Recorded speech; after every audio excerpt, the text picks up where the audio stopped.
భారత ప్రధాని నరేంద్ర మోదీ తల్లిపై కాంగ్రెస్ నాయకుడు చేసిన అసభ్యకర వ్యాఖ్యలకు నిరసనగా నాగర్ కర్నూలు జిల్లా అచ్చంపేట మండలం హాజీపూర్ చౌరస్తాలో బీజేపీ నాయకులు కార్యకర్తలు రాహుల్ గాంధీ దిష్టిబొమ్మను దహనం చేసే కార్యక్రమం నిర్వహించారు. ఈ కార్యక్రమం జరుగుతుండగా పోలీసులు వచ్చి అడ్డుకొని అరెస్టు చేశారు. బీజేపీ కార్యకర్తలు పోలీసుల తీరును నిరసిస్తూ రోడ్డుపై బైఠాయించారు.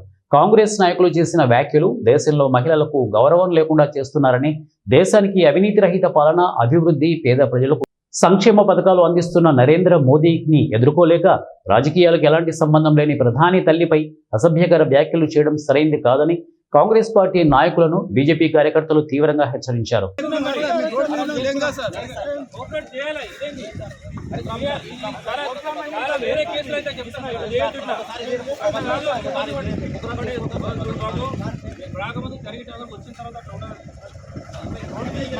డిపార్ట్మెంట్ కోఆపరేట్ చేయకుండా నేను కొంచెం లాభా ఇంకా వస్తారు ఎవరైనా కూడా